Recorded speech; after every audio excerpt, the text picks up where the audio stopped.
I'm not a racist, George. I'm just a xenophobe. There's a big difference. Some of you are laughing. Some of you are like, is he really a xenophobe? I'm not, guys. Relax. I mean, kind of hypocritical, right? And also, I was there before you guys getting the discrimination. Don't forget, we're still public enemy #1. So there is a league table of discrimination. And blacks are still at the top of that league table. We're like Man United. Well, until recently. It's an illustrious history, and we've gone seasons completely undefeated. But now, you know, I guess #2 would be the Irish. They're kind of like Liverpool, in that, you know, you got an illustrious history too in Europe, but now it's mainly political. And I guess Arabs and the Muslims and Pakistanis, you guys are like Man City. Never really used to show up on the radar before, but all of a sudden you've gone to the top of the league. And it's all due to oil money, so yeah. Anywho, how's it going? I'm good, thank you. You've been getting a lot of shit about these escalators, right? I wouldn't tell you how to do your job, because I hate when people tell me how to do my job. My only suggestion would be, for the escalators made in the UK, can you just spray paint, stand on the other fucking side, and then... That'd be real helpful. If anybody here is visiting London over the weekend, you are more than welcome, but please do not stand on the left-hand side of the escalators. Also, when your stop is coming up on the tube, be ready to get off the tube by the time we get to the fucking station.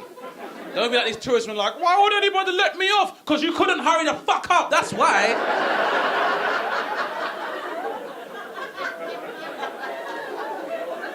And finally, to our foreign visitors, again, I can't stress enough, you are more than welcome, but please have your Oyster card ready before you get to the barriers. Because if there's a zombie apocalypse show, it's slowing everybody the fuck down, okay? That's one of the things I love about London. It's diverse, lots of people visiting a lot of the time. Like, I always like coming to perform in central London, always take a detour through Chinatown, love going to Chinatown. Not just because I love the cuisine, but also, do you guys remember the film Big Trouble in Little China? Yeah. Now, some of the younger people won't remember, but it's a great fucking film. And basically, at one point, there's a Royal Rumble between all these kung fu schools. So I always go to Chinatown thinking I'll come around the corner. And the fight will be popping off, and it never fucking happens. Never happens. One thing I like about having Chinese people in the UK, and just having Chinese people in general, is that they prove that when people say, the problem with Muslims is that they don't integrate, you're full of fucking shit. Because Chinese people don't integrate if they don't want to. That's why they have their own Chinatown. They even have their own zodiac symbols. They even have their own year. Like, you're like, Happy New Year! Chinese person's like, Gung Hei Fat Choi in a couple months, actually.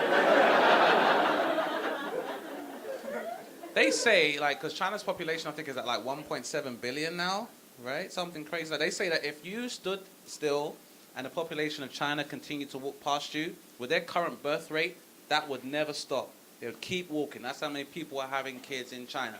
And that's a great thing, because it means there's so many people, you can't really form stereotypes about Chinese people. You can try, but it wouldn't really make any sense, mathematically speaking. Like, you could be like, Chinese men all have small dicks. Really? How do you know? I've sucked 1 million Chinese dicks. Well, that is in no way representative of that population size, I'm afraid.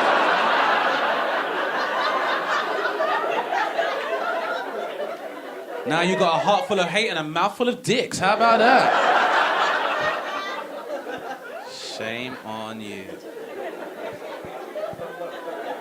Got nothing but love for my Chinese brethren. It's one of the oldest civilizations in the world, now one of the most prosperous. And Chinese people are so prosperous. When is the last time you saw a homeless Chinese person? Right? Such a weird thing. You never see homeless Chinese people. You always see homeless people of all different types. And loads of homeless people always have dogs. See, you're trying to... See... Some of you are trying to pull those two facts from the ether and trying to make it into a racist joke. You're gonna fail because you can't stereotype Chinese people! Point proven. So, And I've been to Australia a few times, which also has a healthy Asian population, some of the best cuisine in Australia. Now, I was in Sydney, which is cool. Now, Sydney, if you've never been, I stayed in a place called Newtown. And Sydney is a very liberal city, and Newtown is almost like their equivalent of Brighton, in that like really healthy LGBT community and a bunch of people that go around with no shoes on even though they can buy them anywhere. You know, that kind of place? Lentils being sold on every corner, that kind of place. And it was cool, man, being in Australia, although that plane ride, that shit is too much. 23 hours, right? And when you land, the jet lag is fucking insane. When I got to Australia the first time I went, I did not sleep for 3 days. I don't know if you guys know this. If you don't sleep for a few days, you go fucking crazy and hallucinate and shit. I know this because I went to an animal sanctuary and I got to hang out with some koalas for the first time. And then I found out that a lot of koalas have chlamydia. Feel free to Google this fact if you don't believe me. I was as shocked as you were. Called my friend back in London. I'm like, they got fucking chlamydia. He's like, oh shit, can you catch it? Then I was like, only if you went down on them. Then I was like, what the fuck? I need some sleep. Who the fuck says that? That's insane. Now, I've been to Australia a few times, man. It's a cool place. I was there a couple years ago where I stayed in Sydney and they were having a referendum on gay marriage in Australia. They had a plebiscite on gay marriage. Now, I don't like the word plebiscite. It's kind of misleading, right? Has anyone heard the term plebiscite before? Sounds like an insect, doesn't it, really? If someone comes to your door and says, can I speak to you about a particular plebiscite? You'd be like, ugh, get the fuck away from me. I don't want plebiscites in my house. Now, luckily, cooler heads prevailed and they voted yes to gay marriage, even though it's very strange that a country with its own fucking opera house would be opposed to gay marriage. If you don't like Queens, don't have a place in your country called Queensland. They might want to visit. Now, despite how I may appear, I love the idea of gay marriage. I love the idea of an equal partnership where if you're both laying in bed and a burglar comes in your home, you both go downstairs and beat them up, which I think that is the way things should be.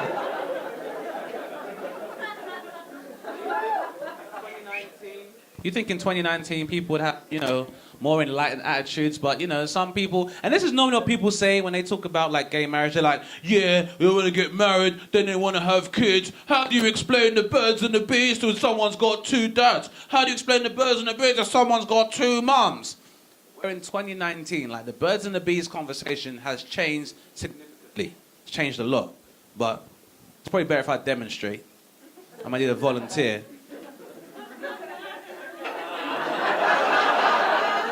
I didn't get, what's your name again, bro? Ben.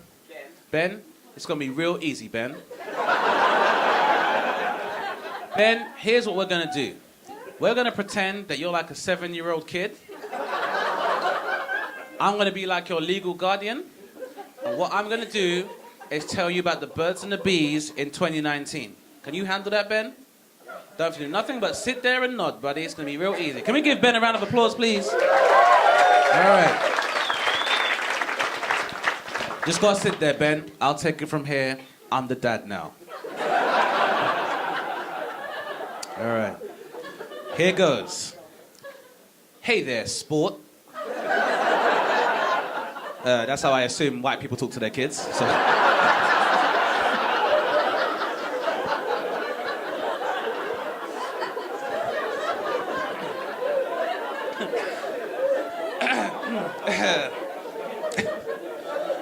Say there, champ. I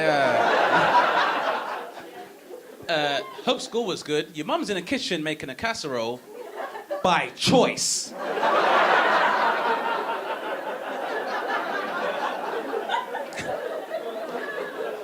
So, son, I've been tasked to tell you about the birds and the bees. Hope you're ready, Ben. Here goes. So, the bees are dangerously close to extinction due to habitat destruction. And they form an integral part of our food chain with their cross-pollination process. So if by some ecological disaster, the bees do eventually die out, we're going to see massive devastation to the availability of food, even in developed countries, which means global superpowers will begin to go to bloody war in order to appropriate those resources, which will in turn lead to a mass influx of ecological and economic migrants trying to escape the impending bloodshed as our food sources begin to dwindle. And as our bodies begin to pile up on our already polluted seas, we're going to see like parasites and carrion increase in size as they feed upon our rotten flesh. So when you think about it, son, 2 dudes kissing is the least of your motherfucking worries.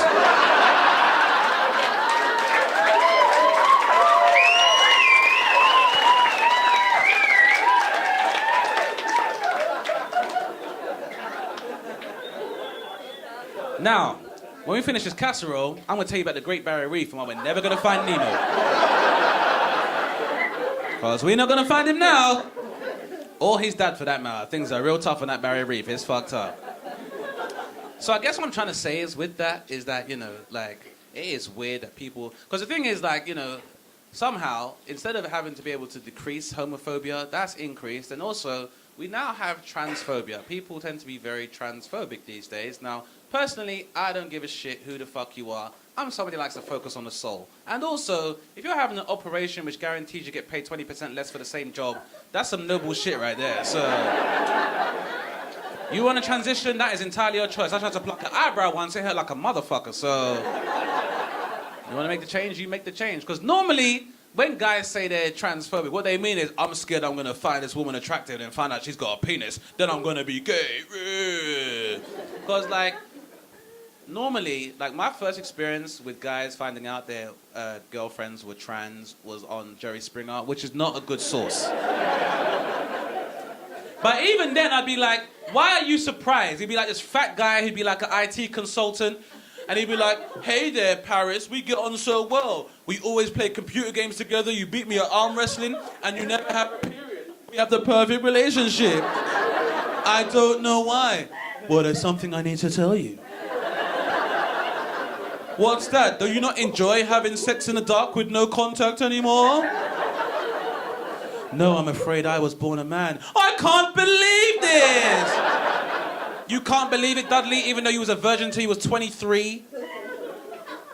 Look, at the end of the day, guys, this is how I see it, all right? We all know tomato is a fruit, but you never see it in milkshakes or pies. So you say tomato, I say trans vegetable. Just how that shit works now, right?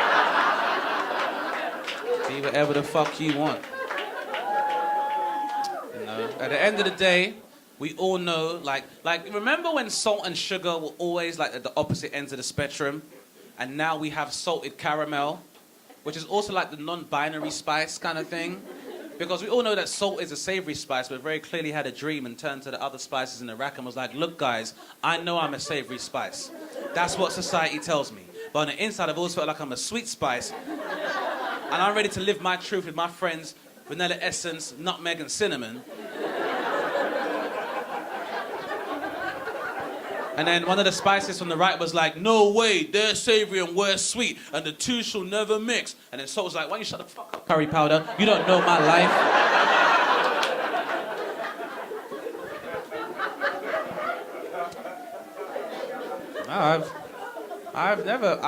I've never been a homophobe. You know, I come from a community where, like, you know, not always that friendly towards the homosexual community, but I've never been a homophobe. Apart from one instance, you judge me how you choose. Right? And my only fear about gay men is that they may decide they want to have sex with women, and if you're a straight man, you're fucked. Because, I'm not sure if you know this, gay men really take care of themselves. Like, things like straight men do now, like moisturizing and tending to your nails and having brunch, gay men been doing this shit for years. They really take care of themselves. As a man, if you want to know what it's like to feel like a woman and feel inadequate about your body in public, go to a gay club. Those guys look amazing. I went to a gay club once with some work friends. There was one guy on the dance floor, like, he was so chiseled and cut. He looked like Bruce Lee dipped in caramel. This guy looked fucking amazing. And I got so insecure, I basically went to him, hey, bud, you like girls? He was like, no. I was like, whew, just checking. All right.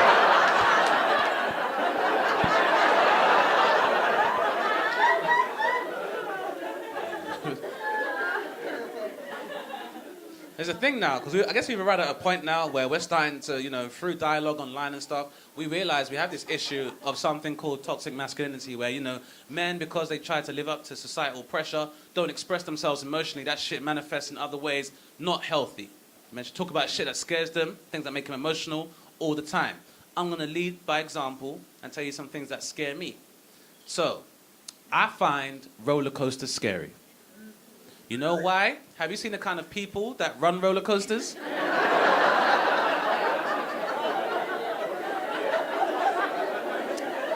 I mean, they are many things, but they are definitely not engineers. Am I right, Ben? They are not engineers, buddy.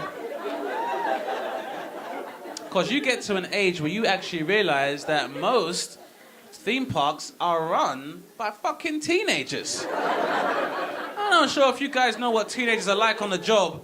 They don't give a fuckity fuck about their jobs.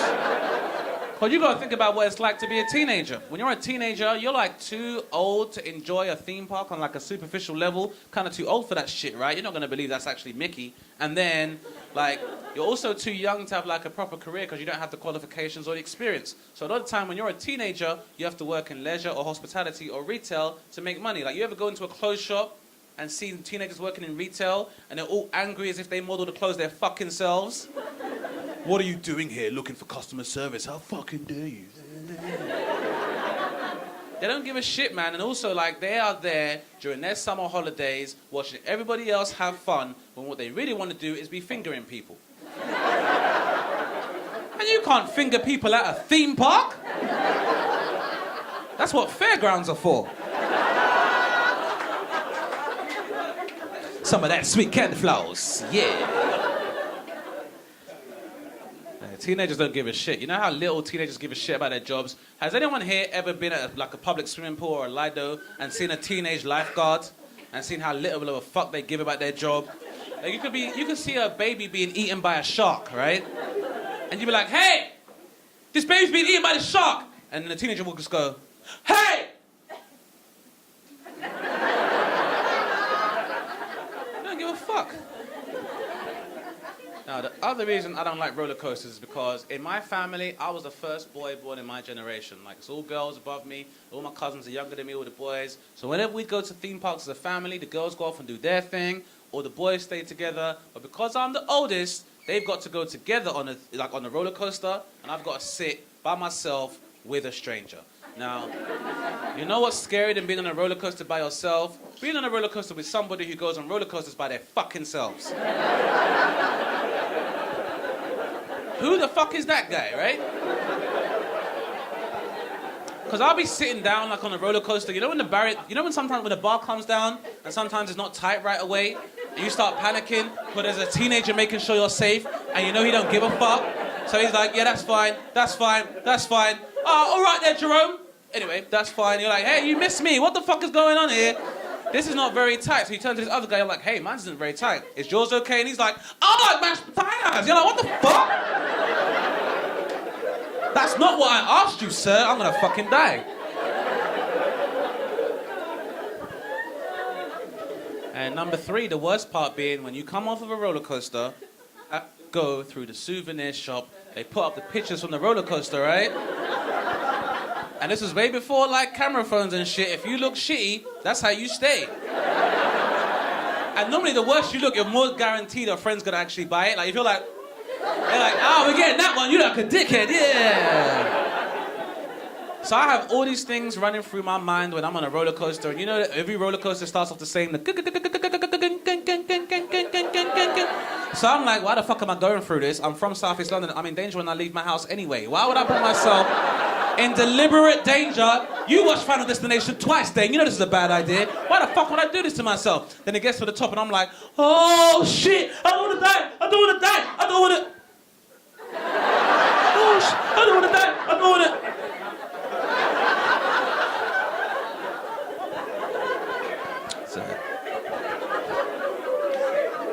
It's very stupid. Yeah. Thing about like theme parks as well is that normally like there's a lot of horror films where they have theme parks and shit tends to go wrong. Like, you know, Zombieland and like Jurassic Park. Thing about Jurassic Park though, whenever you watch a Jurassic Park film and shit kicks off, they always talk about it from the perspective of like the park owners and the board of directors and the scientists. No one ever talks about the guy that works in like the souvenir shop. You know the guy that sells like all the stuffed dinosaurs? No one talks about him. Like, because imagine what it's like. You go to work as a teenager, like you're 18 years old, you're working part-time in Jurassic Park. I'm like, cool, I get to work in the Mediterranean in a secret location, get to see some dinosaurs. Then it all kicks off, you can't finish your dissertation, right? So now you're calling the head of like your student year and you're like, I'm not gonna make it on Monday. And why not, Melvin? Because the Triceratops ate my leg. Melvin, we both know that Triceratops are herbivores. That's not an excuse. I want a decision on my desk by Monday. Poor Darren as well. All he does is work in the arcade. Now dinosaurs are going fucking crazy. Now he's got to call his girlfriend and say he's not going to be there for the date. He's like, what's up, babe? Don't you fucking start, Darren. Don't you fucking start. Babe, it's not my fault. I can't get back to the mainland, okay? Why, Darren? Why? Because there's a Tyrannosaurus Rex going fucking crazy. Oh, I bet you're with that fucking slag, aren't you, Darren? Yeah, she's the Tyrannosaurus Rex, the cunt. Babe, why wouldn't you believe me for once? There's dinosaurs everywhere. Grah! Is that her? She can fucking have ya.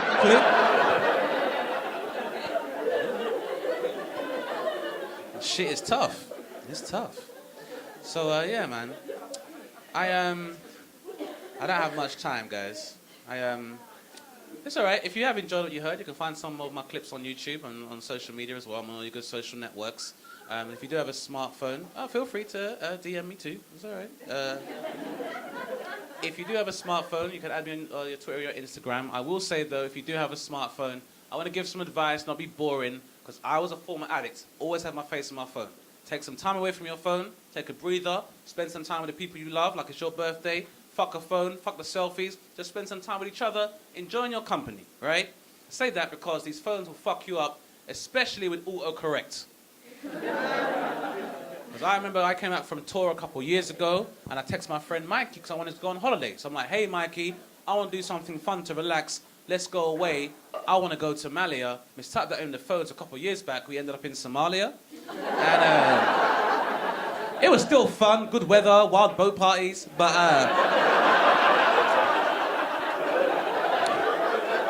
not the type of time I was looking for. All right, well, Ben, good luck in the job. You keep on ascending. And I can do better than that. And happy birthday, guys. I'll be touring the country next year as well, so look out for that. In the meantime,